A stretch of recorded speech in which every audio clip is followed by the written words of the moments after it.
I'm starting to recognize the parallels between white folks and women, like the double talk. I mean, I just said it. I just called it out. One of the white people who are subscribed to me, they were like, "That's not true." I was like, again, the evidence is right here on Willie D's page. I mean, he actually showed the screenshots of the comments.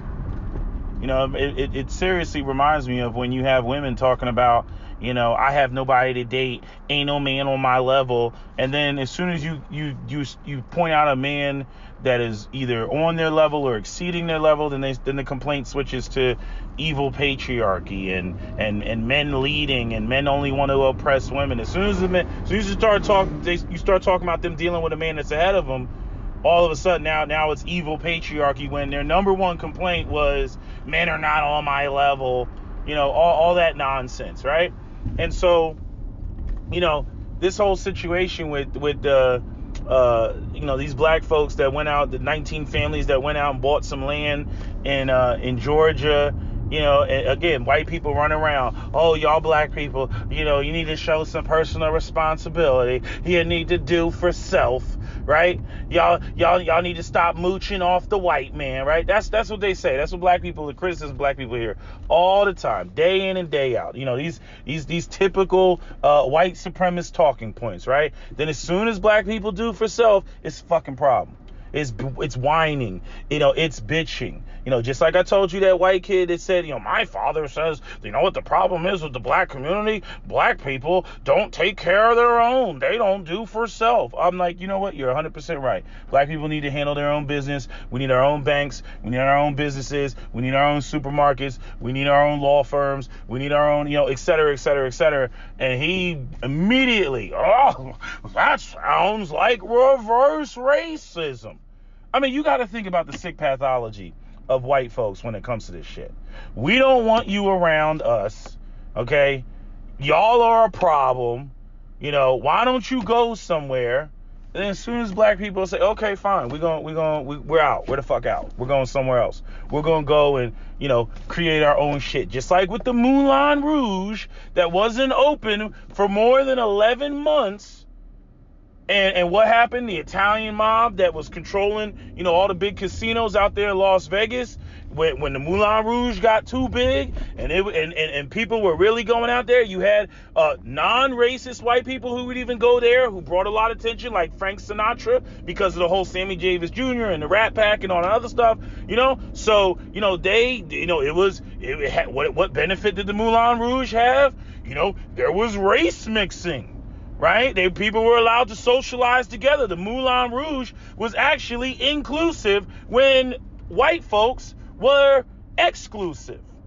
And because they didn't want no competition, they had to shut that bitch down. And that is what racism is about. It's about competition. It is not about all this nonsense about skin color and all this shit and racial pride. And no, it's about money. It's about competition. We don't want black people to get their shit together, because if they get their shit together, they will be competing with us and they will be cutting into our margins. That's what the fuck it comes down to. White people want to sit there and they want to gaslight and all this bullshit and that. Oh, it's not what it's about. Yes, the fuck it is. That's what it is about. It's about the goddamn money. Just bitching up a storm. What are you afraid? Like, this community is going to start, producing, solid households with, solidly minded, black men and women, and with the proper orientation and a bunch of productive individuals that are going to start a new Tulsa, Oklahoma? Is that what you're afraid of? Sure as hell looks like it to me. I mean, damn. Trying to pigeonhole a group of people, we're going to criticize you to death and say, oh, you're not doing this and you should be doing that and da-da-da-da. The minute you go out and fucking do it, fucking complaints. Motherfuckers is bitching. They're complaining.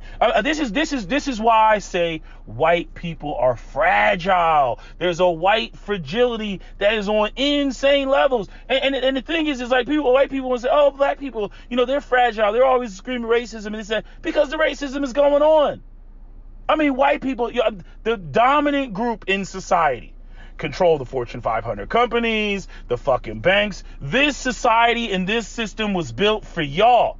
Black people try to carve out their little small space. Only something like 14% of the population, last time I looked, right?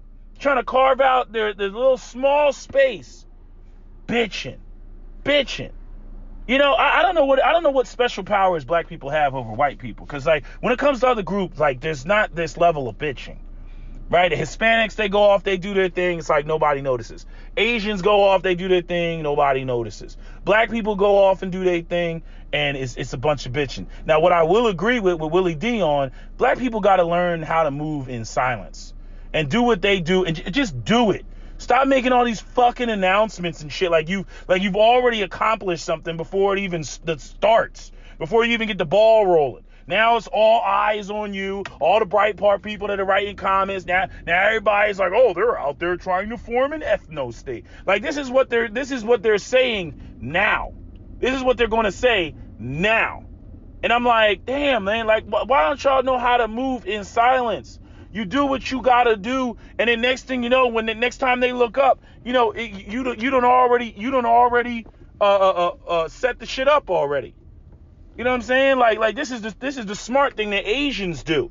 Asians don't make a whole bunch of noise. Asians don't protest, like I said before. When the last time you seen a march of Asians? They don't be out there marching like that. Okay? They sit there, they say, you know what, we gonna get our politicians in place. Go ahead and look at all the politicians in California and shit, in Hawaii. They make sure their people are in there. They get their people in there. Okay, they don't negotiate from a position of weakness. They don't negotiate from a subordinate position. You know, and so, like, I have to agree with Willie D, you know, on that point. It's like, and black people, you know, we get stupid about it because we'll sit there and, you know, we'll be loudly running around. No black people are doing anything, unless it's plastered on the front page. Like, there's no code, like there's no underground like messaging board or something like that. Like, there's nothing that's like, hey, psst, speak easy. This is what we're doing. And you know, make sure you stay on code and don't tell nobody else. No, we don't operate like that. We want shit to go through the same channels and the same platforms that white people utilize so that they come across it, they read it, and it's like, oh my God, like Black Wall Street, like nobody knew about Black Wall Street until Black Wall Street was burnt the fuck down, until it was doing its thing. Only the people in Tulsa, Oklahoma knew that Black Wall Street was kicking ass like that, or the black people that were writing, what was the newspaper that they had at the time? It wasn't the Black Star. What was the newspaper that they had? They had all different type of black newspapers and publications specifically for black people, for their business, you know, their situation, you know, what they're confronted with. But when it comes to, you know, today, it's like everybody wants to be loud with it. Everybody wants to make noise. And I understand why people do it, because otherwise black people don't think black people are doing anything. But I think in large part that goes back and ties back to the fact that we don't control our own educational system, where we don't set the parameters, set the code, you know, set the ideology so that everybody, you know, we know that we don't have to be loud with it, but we understand that majority people, because we've taught them to be this way, are on code. But see, when you're just in the general public system and you're running around with this, we're all Americans, despite the fact that America doesn't treat you as such and America doesn't recognize you as such, that's what creates, you know, these sort of problems of miscommunication and problems of exposing yourself before you even get to checkmate. Right? And so, you know, then what white supremacy does, they'll come through and they will make sure this town fails. And then the headline will be, well, you see, the niggers, they can't govern themselves. You know, niggers, they can't do anything themselves, because they want to perpetuate the idea of that black people are incapable and they're going to fail and they can't accomplish anything. But because you showed your hand and you showed your card too early, and again, you're dealing with a group of people that control the whole entire goddamn infrastructure, okay? That's going to present a problem. Now, obstacles are going to be made. You know what I'm saying? It's nothing for white folks to sit back and blackball black people, you know, on some stupid shit like, oh, well, just make sure you don't trade. Do us like they did Haiti. Well, make sure you don't trade with them. Successful slave revolt. How dare they have a successful slave revolt? What's his name? Toussaint Louis Vuitton. You know, come to France and we'll have a discussion. Lock that nigga up, right? They threw his ass in jail and he died in fucking prison. Okay? And then make sure that nobody trades with Haiti. And not only that, we're gonna put them in debt and tell them that they owe us for lost property, right? And then stand there and say, oh well, see, black people just can't govern themselves. I mean, look at Haiti. Look at the conditions in Haiti. They can't. I mean, look, you can look at Dominican Republic. They're doing okay, right? With racist ass Trujillo, who convinced an island of mulattoes and majority black people that, you know, that they come from something else and a different bloodline and all this other shit, and that they don't come from black people, that they're more of them come from Arawak Indians and Taino Indians and shit like that. You see, trying to Europeanize the country. You see? Black people got to stop showing their hand when they go out here and they trying to make moves. You know what I'm saying? This shit should not be all over the news that black people are trying to do this.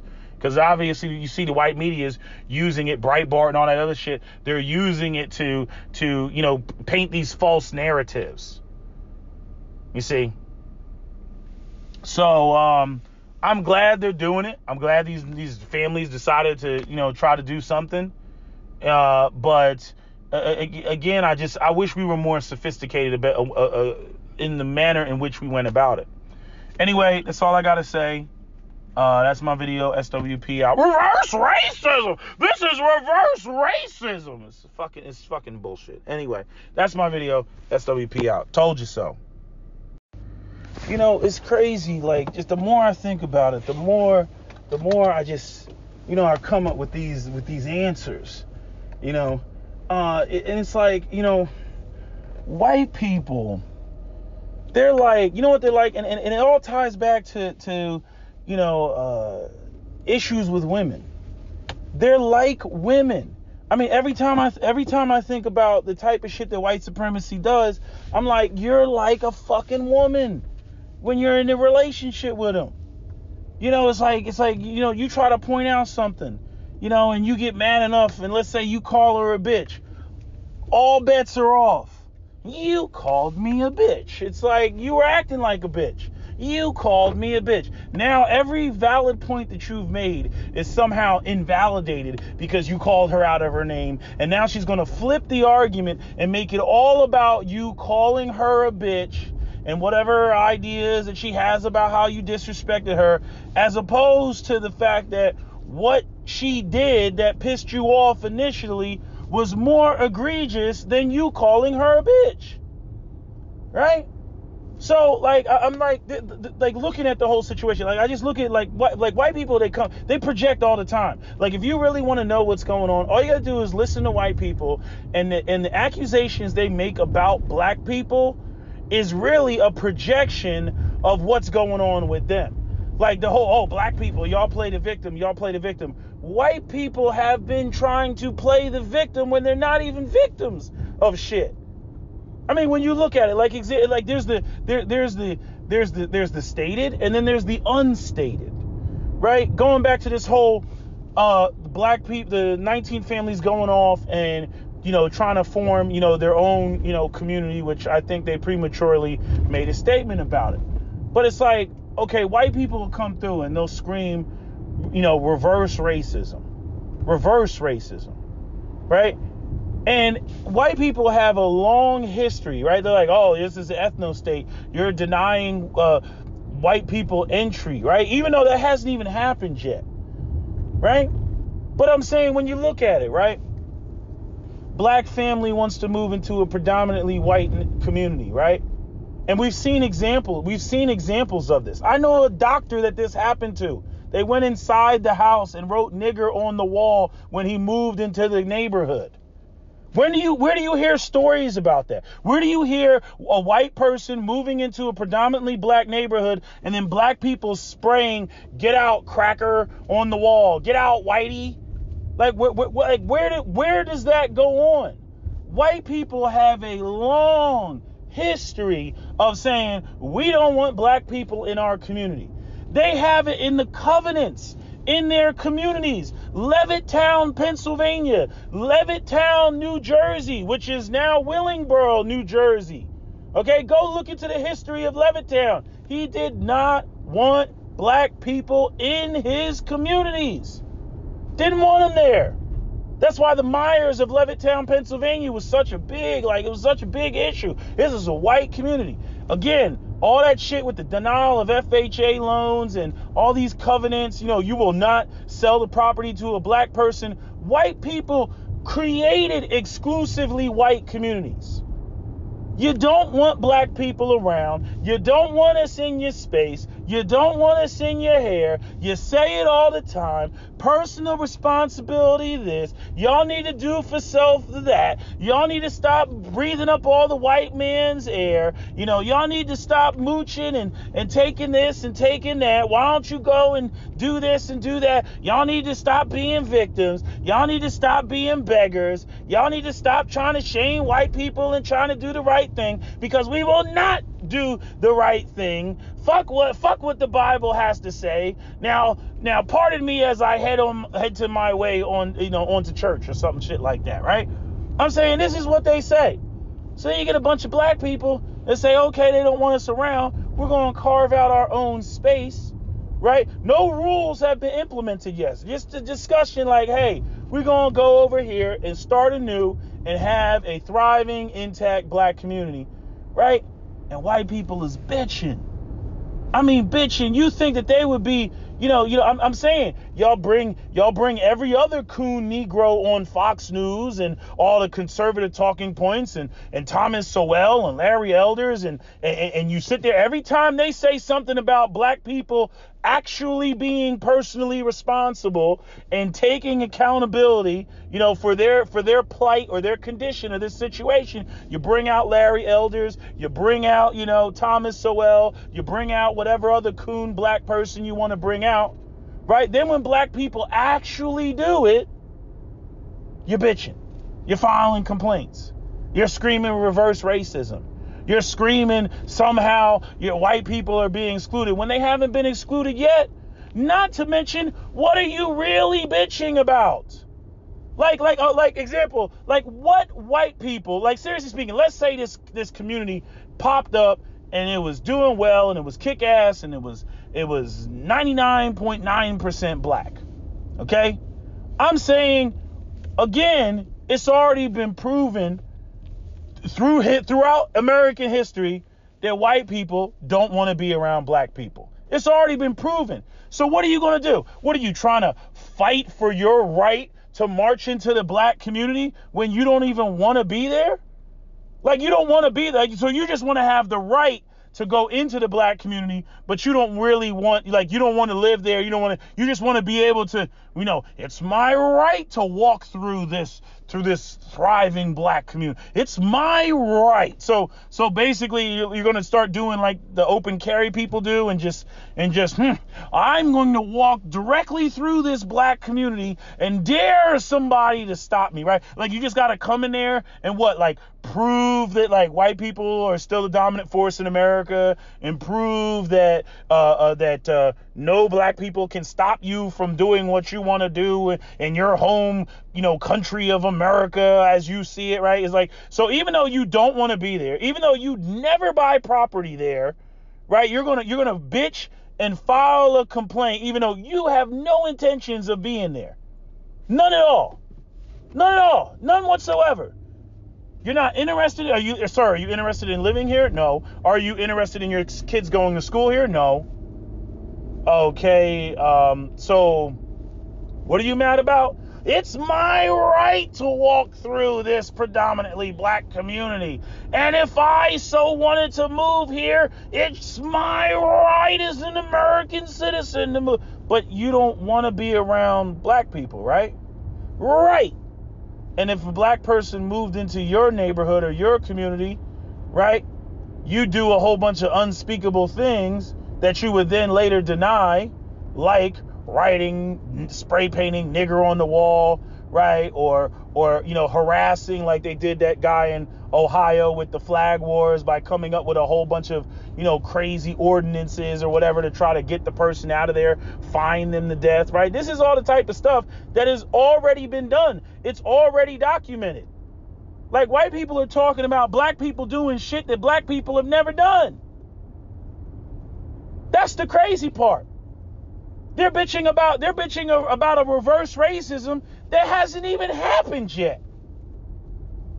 And then on top of that, like, I'm like, where is it that black people anywhere got all the good shit that white people don't have access to, that they can't get from other white people? Like, where the fuck is that going on? Where is it that if black people close the doors on you, you can't then turn around and go to, some white entity or organization or structure or whatever somewhere and get what you need? Where with black people, if white people slam the door on black people, a lot of times there is no alternative. You're just shut out, and that's the end of it. You see the false equivalence that white people try to make here? You see just the utter false equivalence. And they're over there bitching up a storm. Just bitching in the comment sections. I done found multiple pieces on it, and they're all bitching. At least 50% of the comments. I'm like, damn, like these people aren't even, like, you would sit there, you would think that they would say, and again, this is being too rational, but they would be like, good job, black people. That's what we want to see. Personal responsibility. Take accountability for yourself. That's right. Stop mooching off of the white man and blaming everything on whitey. You black people need to go out here and handle your own business and build up your own community and stop the violence in your own community.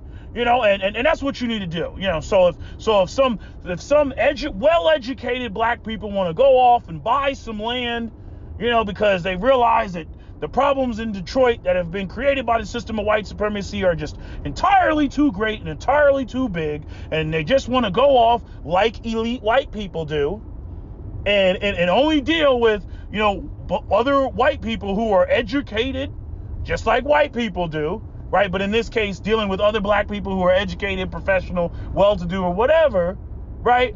It's within their rights to do that, right? No shame, right? Nah, that's not what you get from white folks. What you get from white folks is the classic double talk, talking out of both sides of their face.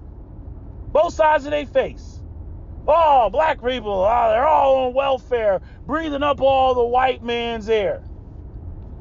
Other side of the face. Oh, fucking black people taking all the white man's jobs with affirmative action. They do the same thing with Mexicans. The Mexicans taking all the white man's jobs that we're too good to work for because they don't pay enough, and I'm too good to pick strawberries. And then turn right around and start bitching about how they're all lazy and they're rapists and criminals coming across the border and all that shit. This shit makes no sense. Just like that white guy said with that video talking about Antifa. I thought the left was nothing but a bunch of snowflakes. The extreme left. They're a bunch of snowflakes, and they're all in their feelings, and it's feelings over facts, and they're a bunch of pansies, and they cry themselves to sleep at night. Then when they out there, beating people up and tearing shit up and whatnot, now all of a sudden they're a bunch of, as liberal rednecks said, queer ninja assassins. I'm like, well, which one is it? Either they out there whipping your ass and you need to mobilize and get your 2A militias together, or they're a bunch of fucking snowflakes and, they're all in their feelings and they're not going to do anything because, they didn't wake up in the morning and have a glass of freaking, Jack Daniels or Johnny Walker Black. No, we don't drink coffee. We wake up in the morning and we drink whiskey because it puts hair on your chest, right? Because they're a bunch of freaking LGBT, fruit-tards, right? Again, talking out of both sides of their face. They can't make up their mind. New text message. I mean, it's just ridiculous. And hold on a second. Yeah. I don't know why I get so worked up over this, because like you all know this, I know this, like we all know this. All white folks are gonna do is come in the room and just gaslight like a motherfucker and try to make it, well, you're just seeing things, you're just crazy, I think that you're the real racist in the room. Again, the response to racism is not racism. It's the response. Like it's the part that blows my mind is like, well, what the fuck you expect black people to do? What do you want us to do? You don't want us in your space. You don't want us at your venues. You don't want us, in your arenas, right? You don't want us there, right? Too many black people show up. What do? You pack your shit up and move. White flight, right? White fright. And it's not like these black people sit there and, 19 black families forced their way into a white community. No, they went to bumblefuck, bought a piece of fucking land and said, hey, we're going to try to start something. And the crazy thing is most of them probably will not see it to its completion. They will die. It'll be like the fucking pyramids of Egypt and shit. They will die before they see the end of the construction of such a situation. But you gotta start somewhere. You gotta start somewhere. I mean, it's just nuts. It's like, you don't want us in your space. Too many black people show up at the club. Oh, it's a black club. We're not going here anymore. Too many black people go to, the school. Oh, it's a black school. We don't want to go here anymore. Too many black people show up in your neighborhood. Oh, it's a black neighborhood. We don't want to be here anymore. Too many black people show up to your beach. Oh, it's a black beach. We don't want to be here anymore. Black people go off and they create their own little space, or at least attempt to, try to. And it's bitching. Motherfuckers is out here filing complaints. You would think that they would be like, thank God the black people decided to go and create their own space and not be around us and not be in our hair. And we don't have to worry about them talking about integration and injustice and racism and the way that we're treating them, because obviously we can't treat them negatively if they're not around, right? Right? So I'm saying all sides win, right? If we go back to segregation, right? Black people realize they can't integrate with white people because white people is fucked up. White people don't want us there, right? They don't like the shame that black people bring, and calling them out about how racist they are all the time, right? So white people don't have to hear that, right? So you would think, right, black people go to their corner, white people go to their corner, everybody's happy, right? But instead, you got white people running up and bitching because now they want to turn it into, it's about their rights and how no black person can tell us where we can and cannot go, even though it's neighborhoods and communities that we have absolutely no interest of going in. I'm like, so let me get this right. You're fighting for the right to what? Go anywhere you want to go? Oh, you mean the same thing that black people do when they're fighting for the right to live amongst white people in predominantly white communities when you don't want them there? You know what I'm saying? Like, this is childlike shit. This is like fucking the type of shit that little girls do.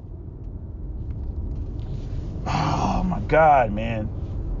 It's like, okay, so you're not even going to follow through on the shit. You're just bitching for the sake of bitching. You're just filing a complaint for the sake of filing a complaint.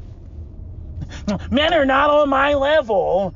Okay, fine. Here's a man that's above your level. Evil patriarchy, misogyny, misogynoir, white supremacist, capitalist, heteronormative, cisgendered patriarchy. Do away with it.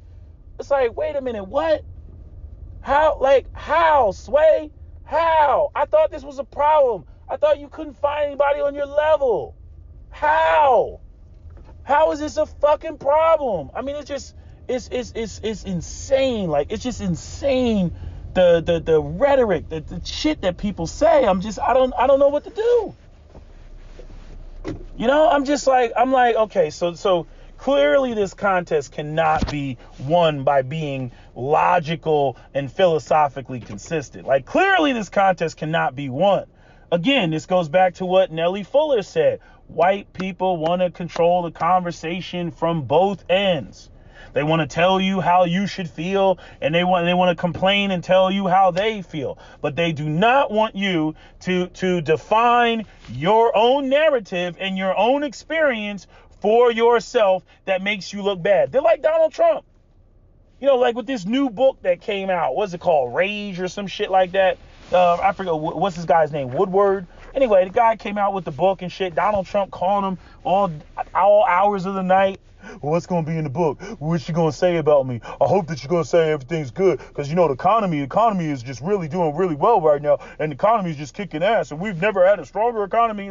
Well, you know, Mr. President, we're kind of talking about the COVID and how you knew about it like way back in February. But you didn't really, you know, do that much about it and whatnot. Right? Because it turns out even the whole thing with you know, blocking off China, he didn't want to do that. And then later on, he did it and then took credit for it, even though it wasn't even his original idea. You see, like, I mean, look, man, I don't know how long white people think they can run this game for. I'm like, are y'all really just going to indefinitely try to run this game? I guess so. You know, but it's like, I mean, it's just like with police brutality. It's like, yo, there's cameras all over the place. You know what I'm saying? Oh, and by the way, did y'all see that Utah video? That video's from like 6 months ago. Oh man, this dude John Wicked both of these cops. You ain't hear no noise. You ain't hear nothing. You know, they talking about this, whoever shot these cops in that had the ambush in LA. You know what I mean? But you got this guy. I mean, you got to watch the video. The cop, it's on police activity. The cop is up there. I mean, the guy is up there. I mean, he is playing the victim like crazy. I don't want to go to jail. No, please stop. Oh, no, please help. He's doing it. And then out of nowhere, this motherfucker pulls out a gun and just starts John Wicking all over the place. You know what I'm saying? I mean, the one cop, one cop survived. He has attempted murder charges. The other cop dead. You know, it looks like a headshot. You know what I mean? So you see the cop, you know, body cam go back. He hits the ground and he's done. He's done. You know, I mean, John Wick, the gun came out of nowhere. They tased him, all this stuff. And I'm sitting there saying to myself, I'm like, real talk, man. If they came with the same energy, you know, with the same, you know, lack of benefit of the doubt that they come at a lot of black men with, chances are them cops probably would have still been alive. But see, that's that whole aspect of white privilege that a lot of white folks want to sit there and deny. There's another clip, and I know because a lot of cops there was a video on YouTube that a lot of, and they use this video in training. There was a veteran.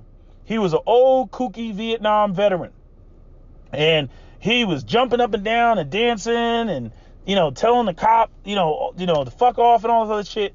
Anyway, the cop's like, get away from the car, you know, giving him all these commands. And he's just like, fuck you, motherfucker. He starts going off.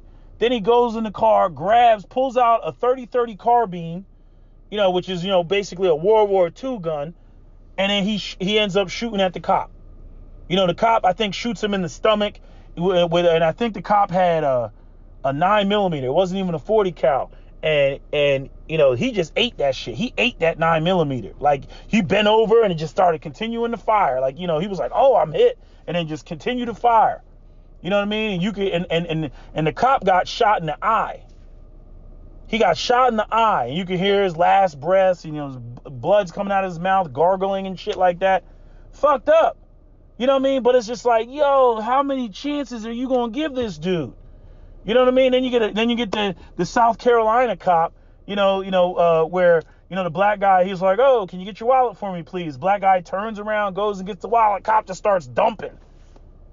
And you get these other videos where, I mean, they just, it's like, okay, if he was black, like, he would have been shot like 15 minutes ago. He would at least be like, on the ground, something, hit with the baton, something. They bringing out the mace, they spraying him and everything. And then out of nowhere, this dude just pop, pop, pop, pop. I mean, literally John Wick home invasion style. You don't even see where the gun's coming from. All you hear is just gunshots and shit. And he's literally firing. He's firing from like, what do you call it? Like, like from the hip and shit, and then raises up. I mean, you gotta see the shit. I'm like, damn, did them cops just get John Wicked? But again, no commotion. I mean, where, just like they like to say, well, where's Black Lives Matter on every little crime that happens in the black community now? Yeah, where was Blue Lives Matter on this shit? Where's Blue Lives Matter in the comment section? Where's the Blue Lives Matter? We support police. We support the blue. Where's that on this shit? Because the guy that shot the cops looked to be a white guy.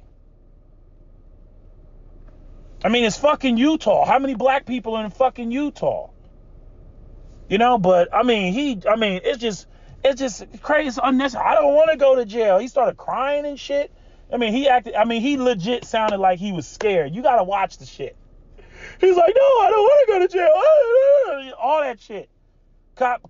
They finally get him out the car, and out of nowhere, pap, pap, pap, pap, pap, pap. I'm like, oh shit. That shit went from 0 to 100 real quick. I'll put the link in the description box. Remind me if I don't, because you know how I forget. But anyway, that's all I got to say. That's literally all I got to say. I'm going to go work out now. But, I mean, it's just like, you can't win. And I'm saying, it's like, sometimes I think, like, myself and even other black people, like, we can get stupid sometimes, because it's like, we still have this idea of disbelief. We're still like, yo, it can't be this blatant. Like, it's like, I'm showing it to you. I'm showing it to you in real time. And yet and still, it will still be denial. No matter how many times the shit happens. I mean, it's just denial. It's just so blatant. I'm like, weren't you Mr. Personal Responsibility? Weren't you Mr. Well, black people need to go off and do this and do that? Just like I said with that white kid. My father says black people need to handle their own business. Okay, fine. You're right. We need to go off and do that. Minute black people even look like they're about to do something. They even look like they're mobilizing. Oh my God, reverse racism. This is anti-white. It's nuts. And see, the truth be told, what they really want is they want black people. They like when they talk about the reverse racism type of shit, right? They're saying, oh, well, see, we're forced to accept black people in society, and we really don't want to accept them, right? But then completely ignore the fact that they keep black people at the lower rungs of society and think that black people are supposed to accept that. So the illusion is, well, we do embrace you and incorporate you into society, right? You can live wherever you want. That doesn't mean that we're not going to fuck with you. But you can. We're not allowed to create laws that directly discriminate against you on the color of your race or your creed, right? So what we do is we set it up to where, we're just going to fuck with you and make the conditions so goddamn miserable, that you don't want to be around us. We're going to make sure that everything is just so unbearable, and you're supposed to accept that. Right? Where it's like black people, it's like, why should we even play that game? I mean, first off, you'd have to create two conditions. You would have to create a situation where not only are black people in the position to treat white people like shit and get away with it and make conditions so unbearable that white people want to leave, but the environment would already have to be so awesome and so beneficial and so many resources there and everything else that white people want to move in and don't want to leave. And that would be the only situation and circumstance where black people would have to then do backdoor ways of treating white people so bad that white people would want to leave, because that's what white people do to black people. You see what I'm saying? Like, you have to flip so much, even just to get to that scenario. Just to get to the scenario where white people are running into black diners like, it's my right to be here. You know what I mean? White people are fighting to get their black children, their white children into black universities and shit. You know, white people are fighting to get their children into black schools because those black schools, that means so much for their future. Like, you see how much you would have to flip? You know, white people are trying to move into black communities because the property values in black communities appreciates 3 times more than it does in white communities. Like, this is you'd have to literally flip the whole society to even get to the situation where you would even have white people in a position begging and pleading with black people to be accepted, so to where black people could discriminate against white people. This is why it's such a false equivalence when white people try to be like, oh, reverse racism. You know how much you would have to flip in society or flip in a predominantly black community in order to create a situation of reverse racism, to even make it so that white people even want to be there, so to even be able to be discriminated against. It's nuts. Anyway, I don't want to make this video any longer. That's my video. SWP out. Prospect Park is this beautiful neighborhood, very close to downtown, very close to the University of Minnesota, right on the banks of the Mississippi River. It was a very desirable neighborhood, and I think neighbors weren't surprised when they saw a house that fit into this neighborhood on what is now East Franklin Avenue. Madison Jackson. He was a guy who had a law degree, but he was a Pullman porter. He moved his family to Prospect Park, and he built a house there. This was the first black family there. My father had bought a piece of land in what is known as Prospect Park, Minneapolis, and he broke ground to build the house in which I grew up. Until the house was nearly completed, the completely white community did not realize that a black family was moving in.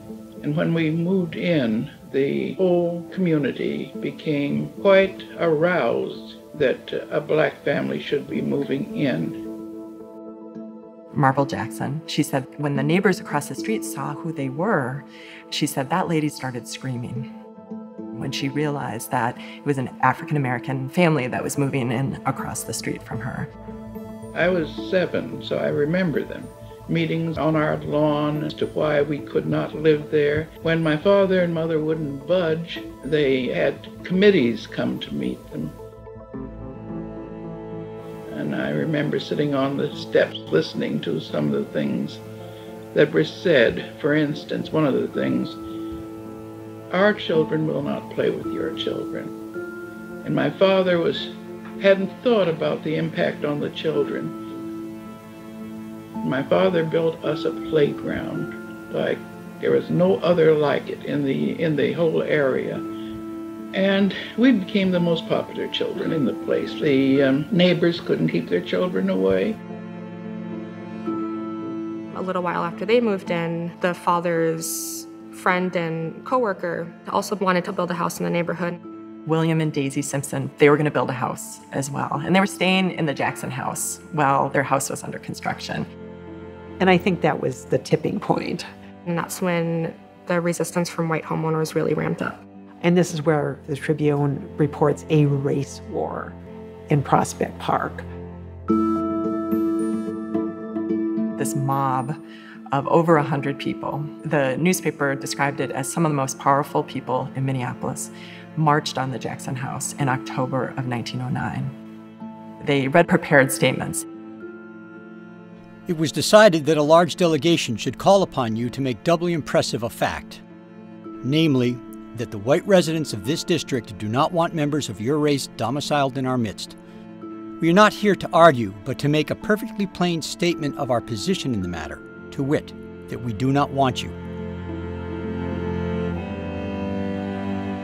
And as men of prudence, judgment, and determination, we will do everything we can to prevent this. And then there was another threat. Rumors have been brought to our attention that there are parties in this vicinity who are determined that you and those of your race shall not reside in this district, that they have firmly declared themselves ready to take any steps necessary to bring about your removal.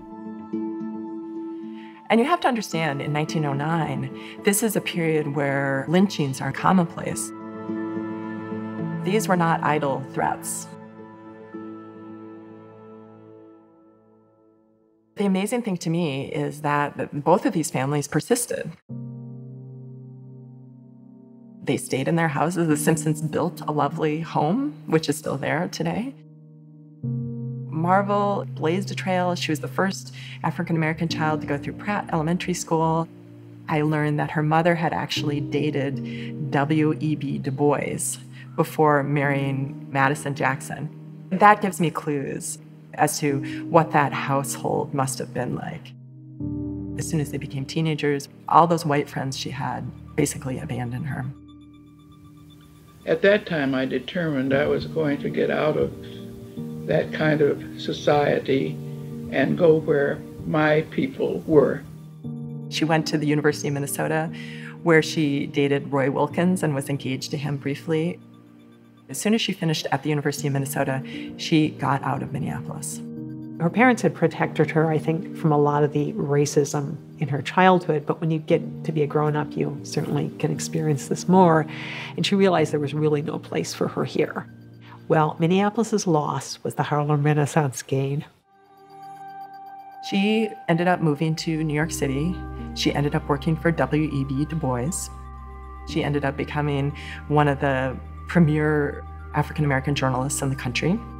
And then she became one of the first Black journalists to work for an all-white publication. So she has this incredible career, incredible talents, gifts, passion, and Minneapolis lost her.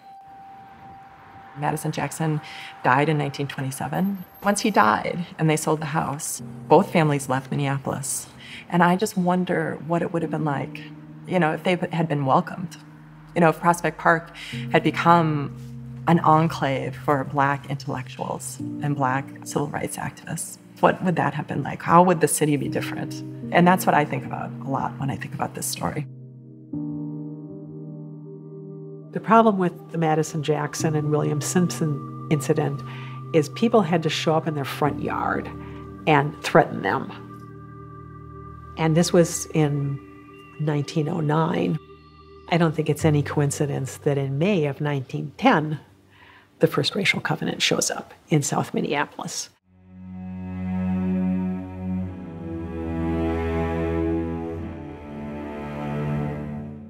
I'm pretty sure I know who wrote that covenant, and that was one Edmund G. Walton. He was a real estate developer.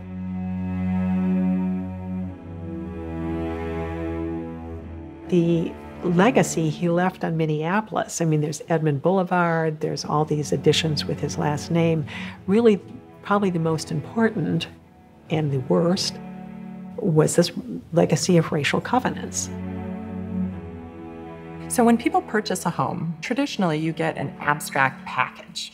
And it shows every time your property, the property that you've just purchased, changed hands. And in Minneapolis, properties that were platted after 1910 are very likely to have these racial restrictions embedded in the property deed. Covenants can be building covenants, they can be setback requirements, but the racial covenants that we're concerned with tells you who can or cannot live, lease, even occupy certain spaces. Racially restrictive covenants, private contracts between individuals that allow them to dictate to whom they'll sell their property. Identifying racial covenants, however, has proved remarkably challenging. The only way to find racial covenants are to read warranty deeds. We're looking at about 3 million deeds in Hennepin County between 1900 and 1960, and each deed on average runs about 3 pages. So we're in the ballpark of 10 million or so pages of text. Penny found about 4,000, 5,000 racial covenants by herself. The old-fashioned way. She just went down to the county recorder's office and started going through deeds. And she found several thousand racially restrictive covenants, and that was enough to get us thinking, okay, hey, maybe we can do more than just show that racial covenants were a practice that was used in Minneapolis. What if we can map all of them? The first map that Penny made was shocking. I was shocked when I saw this, and I was shocked when she started reading me some of the language of these racial covenants. The wording can be very different. They're working on early 20th century ideas of race. Chinese, Japanese, Negro, Moorish, Turkish, Mongolian, Hebrew, sometimes Semitic. People of African blood or descent. No Negroes or Jews. Only Caucasians except for their domestic servants of a different race who might be domiciled with the owner. Many of them were written during the period where eugenics is at front and center of American scientific thought, and that language is often what you see in these deeds. Only people of the Aryan race can inhabit this land. Or the Aryan branch of the Caucasian race. I think one of the surprising things that I found in this research is 100% of these covenants are aimed at African Americans. This is Levittown, Pennsylvania, a new suburban community of 60,000 people midway between Philadelphia and Trenton, New Jersey. With its giant shopping center, winding lanes named for flowers and trees, it is fairly typical of communities all over America, where families are pursuing the American dream to give their children a better chance in life. Levittowners are people of modest means. Nearly all are young people. A large proportion are veterans. There are few social agencies, and while many religious groups have established churches, they have not yet had time enough to develop programs to adequately serve the community. Most Levittowners are proud and happy in their new environment. For many, it is the first house of their own, and it represents a major financial investment. Social life is mainly confined to visits with the neighbors. Occasionally, there are community-wide events, but it's too early yet for most residents to become identified with the broader aspects of community living. Levittown was built by one man for whom it is named. Like many community developers, he set the initial policy and provided a minimum of essential services. When the houses were sold, naturally, he went to its own slender resources. In August 1957, Levittown, Pennsylvania attracted international attention when violence erupted as William Myers, Jr. and his family moved into the 3-bedroom house at Daffodil and Deep Green Lanes. In almost all respects, the Myers family is close to the Levittown norm. They have 3 small children, the youngest only 1 month old. Myers served for 2.5 years in the Army and was discharged as a staff sergeant. He works as a laboratory technician and is studying for a degree as an electrical engineer. His wife, Daisy, is a college graduate. The Myers home is modestly furnished, and their late model family car was bought on time. They are very close to the Levittown norm, except in one respect. William Myers, Jr. and his family are Negroes in an all-white community. Levittown reacted in a number of ways to the new arrivals. There were several hundred who congregated on the street in front of the Myers house, and there were those among them who felt strongly enough to throw a rock through the picture window. But there was another large group who were repelled by this kind of behavior and organized to help Levittown accept its first Negro neighbors. The vast majority of Levittowners went peacefully about their daily activities, but in the stores and at the schools and on the front lawns, Levittowners discussed the Myers. Well, I first read a small article in the newspaper that the first colored family had moved into this community, and following that, why I began to hear on the radio and read in the newspaper that there was some disturbance around this home that these people had bought. What was your initial reaction? I was terribly shocked to find that there were people in this community who would be so violently opposed to it. I rather thought that everyone would just accept it as I would. Was the community prepared in any way for the entrance of the first Negro family into all-white Levittown? Well, there was an attempt by a group of ministers who formed a group called the Human Relations Council, and they were just getting started on their work. I don't know how they expected to ultimately accomplish the purpose of educating everyone, but I know that they had an open forum one time, and just within the last 3 or 4 months, and the results of it were published in the paper. Do you feel it was effective? No, I'm afraid it was just a drop in the bucket. Not very many people even read or were aware of the article or of the meeting that preceded it. Although there had been little interest in the formation of the Human Relations Council some weeks before, the Myers became the main topic of conversation for the people of Levittown within a few hours of their arrival. In the absence of fact and authoritative information on a situation like this, rumor and gossip sweep through the community. As the stories pass from one person to another, because hardly anybody knows the truth, what everybody is saying becomes the fact. Oh, I heard lots of rumors. I was busy telling people not to believe them. What kind? Well, that they'd been sponsored. Chiefly, I think people resented, after they heard this rumor and believed it, they resented feeling that some outside group had deliberately moved these people in, that they were sponsored and paid by an outside group to do this very thing. And I had been told on good authority that that wasn't true at all, and so I told people that it wasn't true.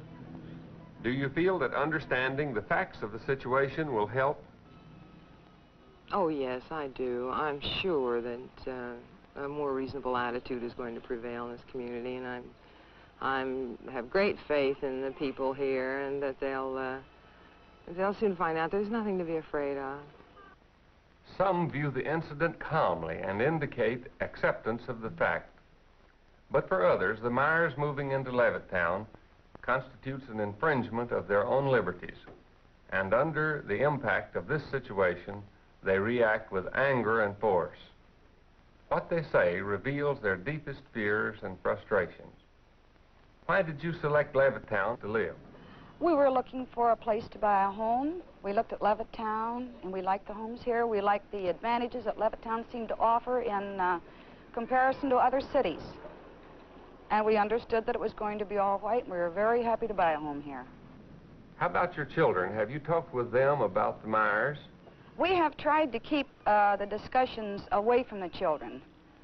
I feel that it's something that we adults should solve without bringing the children into it any more than we have to. We're doing it for the children, but I don't feel that they are old enough to understand the problem as it is. Do you think a Negro family moving here will affect the community as a whole? Definitely. In what way? I think that, well, the property values will immediately go down if they are allowed to move in here in any number. Can you give a basis for that judgment? Yes, we used to live in Washington, D.C., and we saw a very good example of that there. The repetition of an experience that was distasteful. Is there to be no escape from living near Negroes? And what of the dream of middle-class respectability? If a Negro family can afford what you can afford, how do you justify your feeling of superiority? The illogic of one's own position becomes apparent, and in self-justification, the old tribal myths are invoked. What other objections, aside from the effect on property values, do you have against the Myers? The whole thing centers around the word integration. Well, as Mr. Myers said, because his home has been anything but peaceful since he moved in. He's got 3 children, and evidently he feels that they will be accepted socially. And I don't feel that they ever will be. But the whole trouble with this integration business is that in the end, it probably will end up with mixing socially. And you will have, well, I think their aim is mixed marriages and becoming equal with the whites. But the only way they're going to do that is by education and by bettering themselves, not by pushing in the way they have here. Do you intend to move? At the time, no. It's a pretty impossible situation. We have our home here, and if the colored move in and run real estate values down, there are a lot of us, the GIs particularly, who are going to be more or less stuck with their homes. As the lines are drawn, those on either side become more adamant. Tension develops and feeds on suspicion and mistrust. What has been the effect of the Myers coming here? Well, it's created a great deal of tension, not among the neighbors, because we all feel the same. But it's naturally made everyone tense in their home. I mean, this is affecting our homes, and it's bound to create tension. It's the subject that's talked about all the time. But there are others who are for the Myers? Yes, I've read about them. For what reason, do you think, do they support the Myers? Frankly, I don't know what reasons they can have for it. If there are homeowners in Levittown, I don't see what reasons they can have for it. Do you think Myers will be able to live here comfortably? Comfortably? No. What course of action are you going to follow? I'll do what I can to help, to get them out legally and peacefully. And as far as accepting them socially, if that's what you mean, I could never do that. Since 1960, more than 1 million whites have left New York City. The black and Hispanic population has grown by almost 1 million, and it's still growing. This is Rosedale, a community of 6,000 families in the far southeastern pocket of the borough of Queens. To the passing eye, it seems quiet. Modest 1- and 2-family homes with fenced-in lawns and tree-shaded streets. The people who live here are almost all white, working-class Americans of Italian, Irish, and Jewish roots. They've worked all their lives to afford these homes. Many came from the inner city, refugees from neighborhoods in the Bronx, Brooklyn, and South Jamaica. Neighborhoods they saw changing and dangerous to live in. These people saved their money and made their escape to what they called the last frontier in New York City, to Rosedale, to what they hoped would be a safe and quiet life. In the early 1970s, a few middle-class black families with very much the same idea in mind began to move to Rosedale too. The whites saw their coming as a threat, the forerunner of more blacks bringing crime, blight, and poor services they had witnessed in other neighborhoods in the city. And the peace of Rosedale was shattered. In 1971, a score of men and teenage boys using axes and picks nearly destroyed a house reportedly bought by a black man married to a white woman. 200 residents stood by and watched. Since then, more than 10 acts of violence have been aimed at the few blacks living in Rosedale. The tension escalated with the coming of the Spencers. In the summer of '74, Tony and Glenda Spencer bought this 7-room house on 136th Avenue. They came to New York from the West Indies after living in London. Spencer, a photo engraver in Manhattan, said they just wanted a good place to live. But some whites suspected them of blockbusting, of trying to force lower property values on Rosedale homes so other blacks could afford to buy here. Before the Spencers moved in, their house was set on fire with gasoline. They moved anyway. On New Year's Eve day a year ago, while the Spencers and their sons slept, a pipe bomb exploded on the porch and smashed through the windows of the house. Police said the bomb was intended to wipe out the family. Attached to the bomb was a note that read, "Nigger, be warned. We have time. We will get your firstborn first." It was signed, Viva Boston, KKK.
guys better turn around, Yum. Hey, don't come back! Don't come back! What?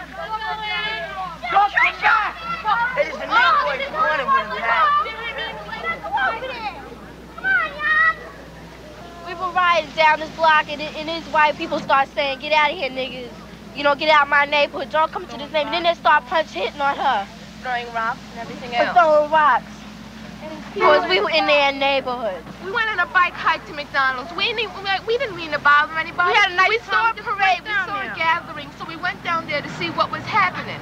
All right. I mean, we didn't bother anybody. We weren't looking for trouble. I never even know people around here were like that. I've never experienced anything like this in my life. What happened to you? Nothing happened to me, but this little boy, short boy about my size, or little short, had picked up a rock, and he was in the front of all these tall hunkies. But he threw the rock. He tried to hit my sister, but he almost hit me about that much away from me.